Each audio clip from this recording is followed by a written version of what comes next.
আপনি তো নির্বাচনের মাঠে আছেন এবং দেখতে পাচ্ছি, এবং একটি বিষয় আপনার সবচেয়ে বেশি এই মুহূর্তে আলোচিত হয়েছিল, যদিও আলোচনাটা এখন এই মুহূর্তে নাই, কিন্তু আমি আজকে তুলে আলোচনাটাকে আবার একটু চাঙ্গা করতে চাই। সেটা হচ্ছে আপনি আপনার এলাকায় একটি অনুষ্ঠানে রোজা ও পূজাকে একসাথ করে একটি বক্তব্য করেছিলেন, এবং এই বক্তব্যের নানা মিশ্র প্রতিক্রিয়া তৈরি হয়েছিল। আপনি বলেছেন রোজার পূজা মুদ্রার এই পিঠ ও পিঠ, এরকম একটা কথা আপনি বলেছিলেন।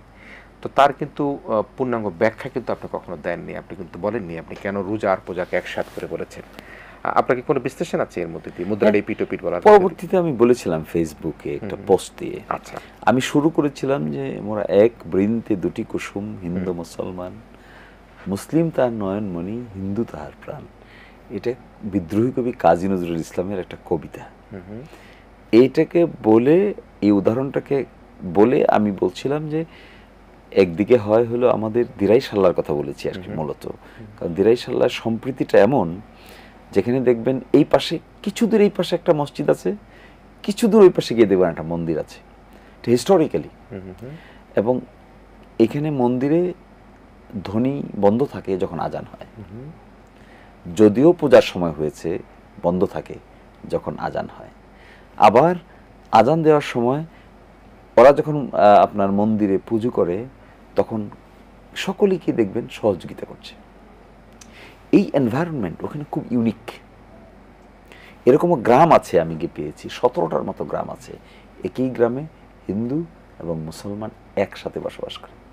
3টা গ্রাম আছে যেখানে 10টা ঘর আছে মুসলমানদের, মাঝখানে 6টা গ্রাম আছে হিন্দুদের, 6টা ঘর আছে হিন্দুদের, আবার 20টা গ্রাম আছে মুসলমানদের, 20টা ঘর আছে মুসলমানদের। মুদ্রার এই পিঠ ও পিঠ বলে আপনি কি কথা দেখেন, আমি বলেছিলাম যে মুদ্রাটা হলো বাংলাদেশ। মুদ্রার এই পিঠে কি থাকে? এই পিঠে থাকে হলো আনারস, ওই পিঠে থাকে হলো শাপলা। শাপলার আনারস কি সেম? নো, সেম না। শাপলার যে নেচার এবং ক্যারেক্টার, আনারসের যে নেচার এন্ড ক্যারেক্টার, তা কি সেম? নো। আমরা তো সেম তুলনা করলে তো কাজ হবে না। কিন্তু মাঝখানে কাজ হবে বলতে কি বোঝাচ্ছেন এটা দিয়ে? আমি যদি বলি যে মুদ্রার এপিঠ ওপিঠ অর্থাৎ রোজা এবং পূজা সেম, তাহলে তো হবে না। আপনি তো সেটা বলেছেন, শাপলার আনারস তো সেম না। মুদ্রার এপিঠ ওপিঠ এর মানে কি?